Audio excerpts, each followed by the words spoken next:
Այսօր համայնքի ավականին ամփոփեց տարին ու ընդունեց 2010-ի վերջին որոշումները։ Հին տարվա ավարտի հիմնական որոշումը 5 գույքից ազատվելու մասին էր։ Ավականին միաձայն հաստատեց 2010 թվականի տարեվերջյան գույքագրման արդյունքները, ըստ որի խոտանվում է քաղաքապետարանի ենթակայության հիմնարկների դեռևս խորհրդային միության տարիներից մնացած գույքը, այդ թվում օրինակ հին սավանները, ալֆա մագնիսի հեռուստացույցներն ու ձայնագրիչները, որոնք վաղուց օգտագործման ենթակա չեն ոչ միայն ֆիզիկապես, այլ նաև բարոյապես։ 100 անգամ ասել ենք, ազատվեք ոչ պիտանի գույքը, ունենք պիտանի 10 սաաթով 5 սևան, իմանանք, որ ունենք այդ պիտանի գույքը, գույքի ցանկը այնքան մեծ էր, մեզ մնացել է միայն կոմունալի գույքից ազատվենք, որը ինչ-ինչ պատճառներով դեռ մնում է որպես գույքացանք, այսպես, քանի որ այնտեղ մի քիչ խնդիրներ կա, որպես տրանսպորտա ներկայացված գույքի ցանկում, իսկ տրանսպորտային միջոցները իր հետ բերում են լուրջ դժվարություններ։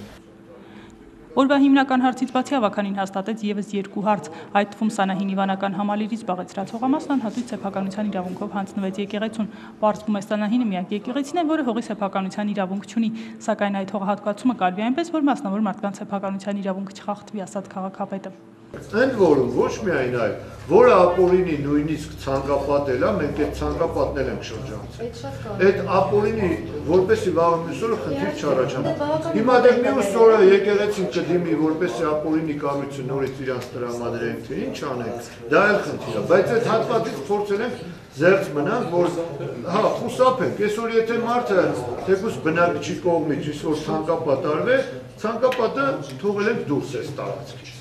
Քաղաքապետը հույս հայտնեց, որ սեփականության իրավունք ստանալուց բացի Սանահինը շուտով նաև կվերանորոգվի։ Մինչ այդ ավականին որոշեց նաև Ալավերդու թատրոնի գլխավոր ռեժիսոր, թատերական լոռի փառատոնի տնօրեն լրագրող Հրաչյա Պապինյանին Հայաստանի Հանրապետության արվեստի վաստակավոր գործչի պատվավոր կոչում շնորհելու համար միջնորդագիր ներկայացնել մշակույթի նախարարություն։ Սա նաև լավ նվեր կլինի Հրաչյա Պապինյանին նրա ծննդյան 50 եւ բեմական գործունեության 30-ամյակի կապակցությամբ։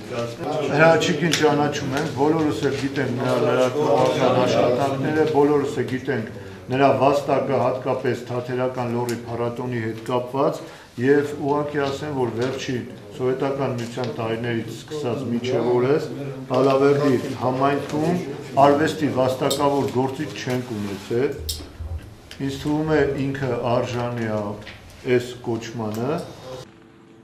Եվ նիստի ավարտին ամանորյա նվերներ ավականու անդամների երեխաների ու թոռների համար։ Նատալիա Ուսյան, Արմեն Հովսեփյան, լուրեր։